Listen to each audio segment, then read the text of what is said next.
Chapter 8. The torches mounted around the sprawling cell made her sick with memory. That same warm, comforting glow that she clutched confidently, drawing shadows against the uneven stones and inlays as she descended down to investigate the gloom. An assignment she didn't think twice of taking on from the busy survey team. Perhaps the nefarious plumes were emitting from an undiscovered mineral deposit radiating too much energy, or they were a gas disagreeing with the stagnant moat. A rogue bog acting up. She'd written all these ridiculous ideas down in her study, so she could return triumphantly and circle the correct best guess. She found that page splayed open on her tower desk. After several years, and an epoch trapped in the sky, had to grasp the wood to keep from falling as her study spun around her, her legs rubbery and useless against the force of that ghost of an unwitting girl, and her optimism wafting from the yellowed page. That was the last time she went into the study tower, gracefully accepting the Zonai survey team's offer to catalog and preserve her findings for the archive, to box up this former self onto a shelf, forgotten for another age. Along the dark stone dungeon wall, rusty sets of chains hung at the ready, faced just far enough to deprive any prisoner the possibility of another's touch. The guards who'd roughly dragged her from the small boat through the lock-up passage hadn't bothered to bind her here, so deep amongst the catacombs and forgotten foundation. In this triumph of a prison, confusion and despair were knitted into every turn, a maze with each dead end identical to the last. She had never ventured down this far into the bowels of their family fortress, save for that one day, that single, cataclysmic lark. It was a wretched corner of the castle that had been partitioned off and unused for centuries. At least that's what she was told by her father, who bristled when she'd asked him about the wretched keep mentioned in her book. From this vista, folded up against the wall, the crimson stains circling the center drain looked too vivid, even in this scant light, to be ancient. The conjured memory of King Sidon's blood flowing at her feet, forever tainting the sanctum, made her press her forehead into her knees, clasping her hands above her head like a child under the bed, sheltering from a bad dream. Sidon and Yona were always so kind to her, even if it was more a residual afterglow of their undying affection for Link than anything she was or had done. They welcomed her to the domain with their bone-crushing hugs, always insisting they stay an extra day, take another hike up the falls, linger as family. It was an invitation Link would indulge with a quick, "It's all right, right?" glance over to Zelda, his blue eyes sparkling with delight at the chance to be here, hidden beneath the forest and falls, in the close orbit of his best friend. On the surface, the charismatic Zora King and the stoic knight couldn't have seemed more contrasted, but up close behind their thick walls, watching them race log sailboats or trap crabs in the caves like boys let loose in summer, she could see the stripped-down wonder of this world that had tethered them together. Without the audience of subjects, they were two minnows in a pond, ferociously loyal to the few that were able to scale their guard. Now he returned to the domain, one final time as a corpse, executed for doing exactly what Link would have done, had the situation been reversed. If sweet Queen Yona was captured and carted like plunder. Sweet Queen Yona would not, in any universe, bargain with a beast. And now, because of Zelda's acquiescence, she was a widow. Zelda, who only knew loyalty and platitudes, an abstract that was malleable to twist into what would look best through the lens of an eventual legend.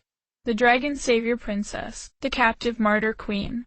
All Yona had desired to be was Sidon's wife, and she was so sure she could be that simply satisfied woman as well, for Link. His wife.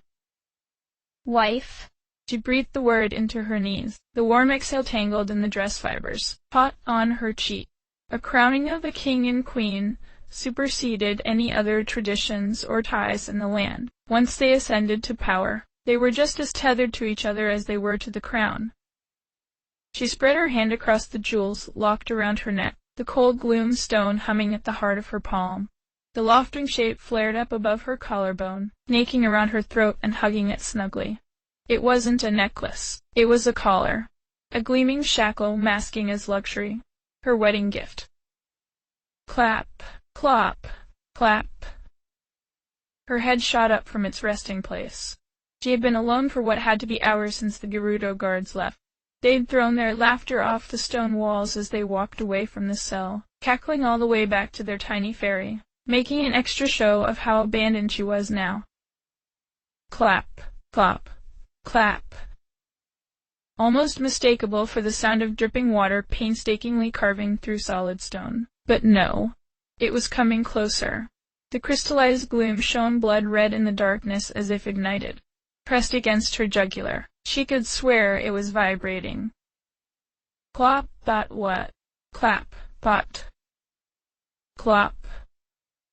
A sliver of faint torchlight peeked through the barred door, fretting like sunrise with each leaden step.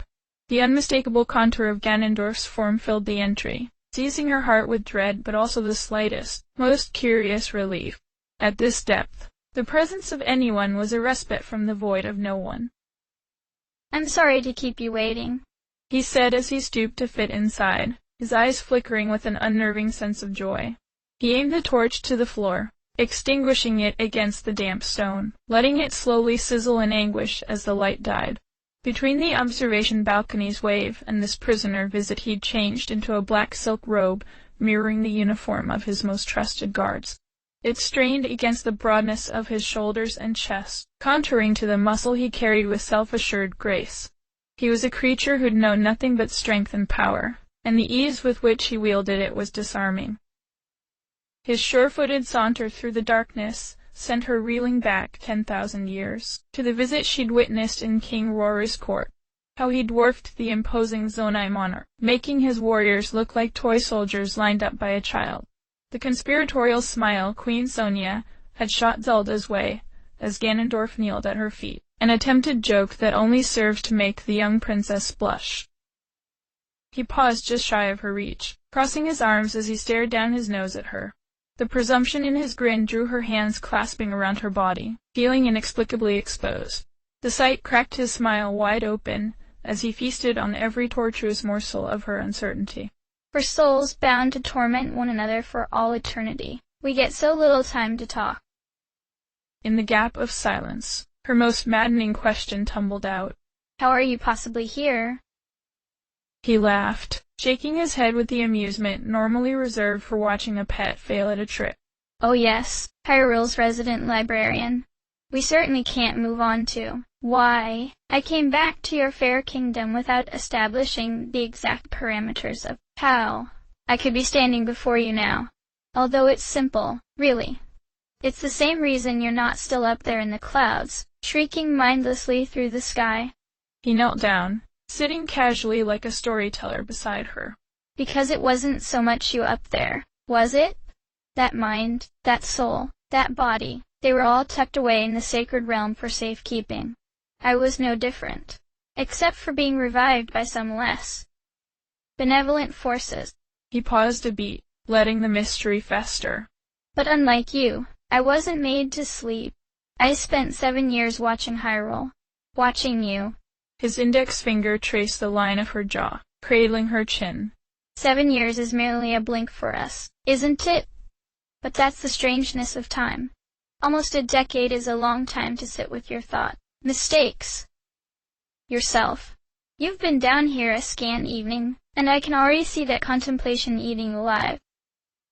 What I saw, after my failed apocalypse, was resilience." He drew his hand back, staring into her eyes, unblinking.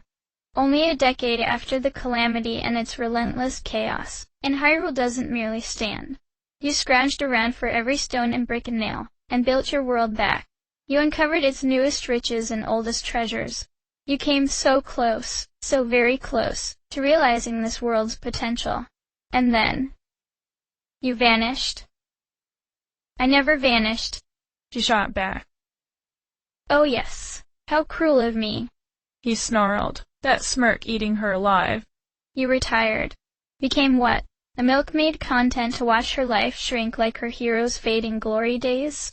A reincarnated goddess Hylia, cataloging flower petals for the neighborhood school.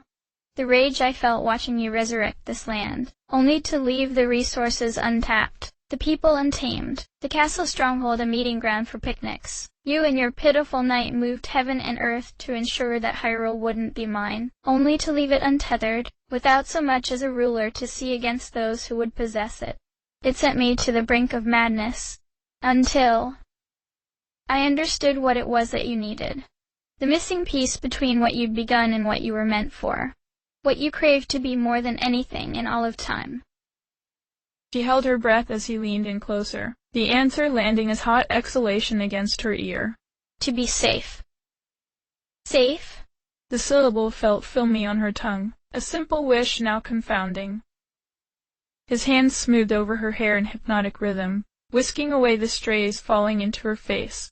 Isn't that why it was so easy to believe that the kingdom was beyond the need for monarchs or soldiers or citadels? That the threats were vanquished forever, despite everything those cherished old books of yours were screaming to the contrary? Isn't that why you sent your beloved protector away before he hardly had time to stand against me? Her flinch at the mention only pushed her further into his grip, her flushing cheek cool against the silk on his chest. And you, out of all these commoners and fools, deserve to be safe. After everything you've sacrificed, transcending what they comprehend, why shouldn't you be cared for and protected? You kindled this dying land into one worth coveting, much too lavish and intriguing for the base satisfaction of destruction. You only lacked one with the power and will to secure what you've created and become, which is exactly what I'll give you. The flinty smell of creosote after a merciful desert rain filled her nostrils as her mind tilted these words, examining them like a chess piece. Sensing her hesitation, he pulled back, gently pressing her back down to the cold floor as he stood, leaning into her shoulders. That, my dear, is what I came back here to do, to reign over not only Hyrule, but you as well. Not for the vain, fleeting satisfaction of annihilation, but the enduring glory of possession, all of which will be made so much easier if you merely submit. The people do adore you so deeply after all. In the wake of their hero's mysterious disappearance, it would be such a travesty for them to lose you as well. With that he snapped his fingers, and a disembodied scream rattled the room. The air felt suddenly cloaked in the suffocation of death, becoming almost unbreathable. She instinctively grasped for her throat, struggling for breath as a pool of silvery gloom spread from the middle of the floor, rapidly seeping toward them. Blood weeped from the walls as 5 spindly arms sprouted from the death pool's depths, twitching as demon hands unfurled from their stalks, glowing yellow eyes pulsating from each of their palms. Before she could scramble to her feet, the gloom-soaked limbs had twisted around her own, yanking her down, unfathomably deep below even as her body surged to the ceiling. The storming chasm felt as if it were pummeling her with eternity itself, and she could taste the confounding rot of it, the leaden heft of years too great for any mortal mind to grasp. The compounding madness of every lesson learned and then lost, only to be painfully repeated with more blood and agony, slipping through the slats between ages. There was no end, no bottom for this abyss, only insatiable need for everything it could pull and absorb and sink back into the darkness as ash, as if it never existed at all. With every relentless moment in its grip, she felt herself further from ever brushing against light again. As merely smothering would be a blissful relief from the endless harvest, this incarnate gloom would reap upon her soul. The ways it would make her forget and remember only to rip her mind apart again, over again for the remainder of reality. Amidst her own screams she could hear the echoes of every goddess incarnate from the birth of the kingdom, and its founding curse that bound them as wisdom to power and courage, begging for a release from destiny, that every lifetime given was sufficient, the demon's voice crackling as it squeezed and gorged. Never enough. In the surging evil sea she found Ganondorf, grounded calmly on blessed ground, watching patiently as her illegible screams ricocheted from the walls. She clawed vainly at the air, knowing and desiring nothing but the unshakable respite in his grip. Say it, Zelda, Ma, words not spoken but pulsated, an all-consuming demand. Tell me what you wish. Save me, she cried, the girl in the calamity, the woman lost in the upheaval, the queen in his grasp, all reaching out to what now seemed inevitable. Isn't that your indentured hero's job? he snarled as the hands ratcheted, threatening to snap her body to bits while siphoning her soul little by little, dragging her suffering into another eon. He's gone. There's only you. Please. I'll be yours. I'll be good. She begged the beauty of these promises with her whole heart, clawing toward them as salvation, for all she could be if he'd only have her, in this one last chance before oblivion. And then she felt those calloused fingers clench around her waist, tearing her from the terrible fate that receded back into nothing at its master's will. He held her firmly against him as the room still swayed, her frenzied heart electrifying her nerves. You make pretty promises, don't you? He murmured, his hand snaking up her scalp, folding her into a stifling kiss. She parted her lips, welcoming his tongue in to caress her own as she reached up, tugging the coarse hair of his beard, pleading him closer, to stay, to understand that any emptiness he sensed echoing in her vows could be patched with whatever he longed for. How badly she wanted this warmth, this inverted hunger from the clutches of gloom. Instinctively, the tiniest moan, a tendril of blossoming pleasure, escaped her throat. The alien sound of it, like the voice of a stranger, made her heart race even harder with the thrill of the last thing she suspected. Surprising herself, that flutter of excitement created an echo, louder this time, and core tightened, an invisible string tugging her ever closer into his hold. He tilted back, clasping her upper lip for a parting breath between his teeth, toying with the teasing hunger that threatened to get the best of him. There's so much passion trapped inside of you, isn't there? He mused. So many pleasures you've yet to glimpse.